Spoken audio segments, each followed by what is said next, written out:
नमस्कार मंडळी. आपल्या घरात अनेकदा सर्दी, खोकला, घसा दुखणे, अपचन, ॲसिडिटी, गॅस, डोकेदुखी अशा छोट्या मोठ्या तक्रारी होत असतात. अशा वेळी अनेक घरांमध्ये पिढ्यानुपिढ्या चालत आलेले काही पारंपरिक घरगुती उपाय वापरले जातात. हे उपाय काही लोकांना आरामदायक वाटू शकतात, पण प्रत्येक व्यक्तीवर त्याचा परिणाम सारखाच होईल असे नाही. जर त्रास तीव्र असेल, अनेक दिवस टिकत असेल किंवा गंभीर लक्षणे दिसत असतील तर डॉक्टरांचा सल्ला घेणे आवश्यक आहे. चला तर मग आज पाहूया 20 उपयोगी घरगुती टिप्स. पहिली, सर्दी झाली तर सर्दी झाल्यावर दिवसभर थोड्या थोड्या वेळाने कोमट पाणी पिणे शरीराला आरामदायक वाटू शकते. काही घरांमध्ये तुळस, आलं आणि काळी मिरी घालून हलका काढा तयार केला जातो. पुरेशी विश्रांती आणि पाणी पिणेही महत्वाचे आहे. दुसरं, खोकला. सतत खोकला होत असेल तर कोमट पाणी पिणे आणि घशाला आराम मिळेल असे पेय घेणे अनेकांना उपयोगी वाटते. लक्षात ठेवा, 1 वर्षाखालील बाळांना मध देऊ नये. तिसरं, घसा दुखत असेल, कोमट पिठाच्या पाण्याने गुळण्या करणे ही अनेक घरांमध्ये वापरली जाणारी पारंपरिक पद्धत आहे. यामुळे काही लोकांना घशात आराम वाटतो. चौथं, ॲसिडिटी.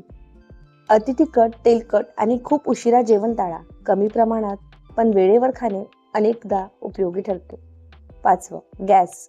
जेवणानंतर थोडी बडीशेप चघळण्याची सवय अनेक घरांमध्ये आहेच. तसेच जेवताना घाई न करणेही महत्वाचे आहे. सहावं, अपचन. जिरे उकळून तयार केलेले कोमट पाणी काही लोक पितात. त्याचबरोबर हलकं आणि पचायला सोपा आहार घ्यावा. सातवं, डोकेदुखी. कधी कधी कमी पाणी पिणे किंवा झोपेची कमतरता यामुळे डोकेदुखी होऊ शकते. पुरेसे पाणी प्या आणि थोडा आराम करा. आठवं, अंगदुखी. कोमट पाण्याने आंघोळ किंवा गरम शेक काही लोकांना आरामदायक वाटतो. शरीराला विश्रांती देणेही तितकेच महत्त्वाचे आहे. नववं, मळमळ. हलका आल्याचा चहा काही लोकांना मळमळ कमी झाल्यासारखे वाटण्यास मदत करतो. तेलकट पदार्थ टाळा. 10वं, उचकी.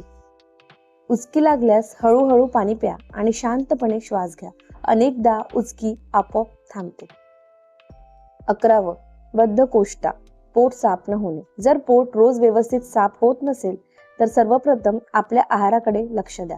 दिवसभर पुरेसे पाणी प्या. फळे, हिरव्या पालेभाज्या, सॅलेड आणि तंतुमय पदार्थ आहारात वाढवा. काही घरांमध्ये रात्री कोमट पाणी पिण्याचं किंवा भिजवलेल्या मनुका खाण्याची सवय असते. नियमित चालणे किंवा हलका व्यायामही पचनासाठी फायदेशीर ठरू शकतो. 12वं, तोंडाला फोड येणे. तोंडात फोड आले की खाणं पिणं कठीण होतं. अशा वेळी तिखट, आंबट आणि खूप गरम पदार्थ टाळा. कोमट पाण्याने तोंड स्वच्छ धुणे अनेकांना आरामदायक वाटते. भरपूर पाणी प्या आणि ताजी फळे, भाज्या आहारात ठेवा. जर फोड वारंवार येत असतील किंवा खूप दिवस टिकत असतील तर डॉक्टरांचा सल्ला नक्की घ्या. 13वं, पोट फुगणे. घाईघाईने जेवल्यामुळे किंवा जास्ती तेलकट पदार्थ खाल्ल्यामुळे पोट फुगल्यासारखे वाटू शकते. हळूहळू आणि नीट चावून जेवा. थंड पेयऐवजी साधे किंवा कोमट पाणी पिणे काही लोकांना योग्य वाटते. जेवणानंतर थोडे चालणेही मदत करू शकते. 14वं, उन्हाळ्यामुळे थकवा. उन्हाळ्यात किंवा जास्ती उन्हाळ्यात शरीरातील पाण्याची कमतरता होऊ शकते.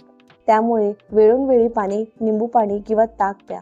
फार वेळ उन्हात राहणे टाळा. हलका आणि ताजा आहार घ्या. 15वं, झोप न लागणे. रात्री झोपण्यापूर्वी मोबाईलचा वापर कमी करा. शांत वातावरणात झोपण्याचा प्रयत्न करा. रोज शक्यतो एकाच वेळेला झोपण्याची आणि उठण्याची सवय लावा. पुरेशी झोप शरीर आणि मन दोन्हीसाठी महत्वाची आहे. 16वं, घशात खवखव होणे. घसा खवखवत असेल तर दिवसभर कोमट पाणी पिणे अनेकांना आरामदायक वाटते. थंड पेय आणि अतिथंड पदार्थ काही दिवस टाळा. आवाजाला जास्ती ताण देणे टाळा. 17वं, त्वचा कोरडी पडणे. पुरेसे पाणी पिणे आणि संतुलित आहार घेणे त्वचेसाठी महत्त्वाचे आहे. काही लोक नैसर्गिक मॉइश्चरायझर म्हणून खोबरेल तेल किंवा कोरफडचा गर वापरतात. नवीन पदार्थ वापरण्यापूर्वी त्वचेच्या छोट्या भागांवर चाचणी करणे चांगले. 18वं, टाचा फुटणे. टाचा स्वच्छ धुवून कोरड्या करा आणि त्यानंतर मॉइश्चरायझर किंवा खोबरेल तेल लावा. घरात अनवाणी चालणे कमी करा. नियमित काळजी घेतल्यास टाचा मऊ राहण्याची मदत होऊ शकते. 19, तोंडाला दुर्गंधी येणे. दिवसातून 2 वेळा दात घासा आणि जीभही स्वच्छ करा.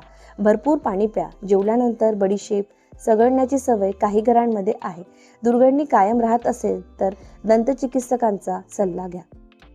20, डोळ्यांचा थकवा. मोबाईल किंवा संगणक बराच वेळ वापरत असाल तर 20 मिनिटांनी काही सेकंद दूरच्या वस्तूंकडे पहा. पुरेशी झोप घ्या आणि डोळ्यांना विश्रांती द्या. डोळ्यात वेदना, लालसरपणा किंवा दृष्टी कमी होण्यासारखी लक्षणे असतील तर नेत्रतज्ञांचा सल्ला नक्की घ्या. मंडळी, आज आपण 20 पारंपरिक घरगुती टिप्स पाहिल्या.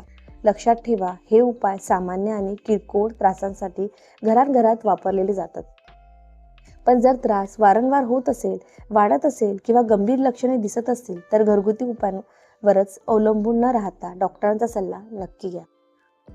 जर ही माहिती तुम्हाला उपयुक्त वाटली असेल तर व्हिडिओला लाईक करा, आपल्या मित्रमैत्रिणी आणि कुटुंबांसोबत शेअर करा आणि अशाच उपयोगी माहिती, पारंपरिक टिप्स आणि स्वादिष्ट रेसिपींसाठी अस्सल मराठी रसोई चॅनलला सबस्क्राईब करायला मात्र विसरू नका आणि सोबतच बेल आयकॉन सुद्धा प्रेस करा.